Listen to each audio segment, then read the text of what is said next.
ഭവന സമർപ്പണ ചടങ്ങ് നടത്തി. അരിനല്ലൂർ കോവൂർ UP സ്കൂളിലെ വിദ്യാർത്ഥിക്കാണ് വീട് നിർമ്മിച്ചു നൽകിയത്. മാനേജ്മെന്റ്, PTA, വിദ്യാർത്ഥികൾ എന്നിവർ ചേർന്നാണ് വീട് നിർമ്മിച്ചു നൽകിയത്. അരിനല്ലൂർ കോവി UP സ്കൂളിലെ കെവിൻ എന്ന വിദ്യാർത്ഥിക്കാണ് വീട് നിർമ്മിച്ചു നൽകിയത്. സ്കൂൾ മാനേജ്മെന്റ്, വിദ്യാർത്ഥികൾ, അധ്യാപകർ, PTA, അഭ്യുദയകാംക്ഷികൾ എന്നിവരുടെ നേതൃത്വത്തിലായിരുന്നു ഭവന നിർമ്മാണം. ഉല്ലാസ് കോവൂർ MLA ഭവന സമർപ്പണ ചടങ്ങ് നിർവഹിച്ചു. നമ്മളുടെ ഓരോരുത്തരും ചേർന്ന് നിന്ന ഒരാൾ കാണാമറയത്തേക്ക് പോകുമ്പോൾ ആ കുടുംബം അനാഥമാക്കില്ല, ആ കുടുംബത്തെ ചേർത്ത് നിർത്തേണ്ടതാണ് എന്ന് ആ സ്കൂൾ തന്നെ തീരുമാനിച്ചു. അവിടെ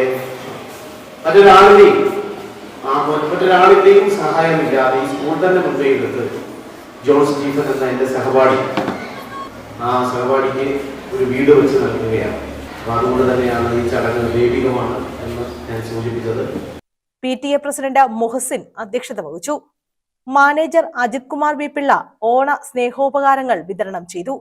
ഗ്രാമപഞ്ചായത്ത് പ്രസിഡന്റ് രജനി സുനിൽ, വാർഡംഗം Eby Pappachan, AEO Anitha TK, mother PTA president advocate Parvathy B, PRO VN Sadasivan, PTA അംഗങ്ങളായ ജയമോഹൻ, അശ്വതി അനിൽ, പ്രഥമാധ്യാപിക B. Sethulakshmi, senior assistant Ushakumari B എന്നിവർ പങ്കെടുത്തു. News bureau, Sasthamkotta.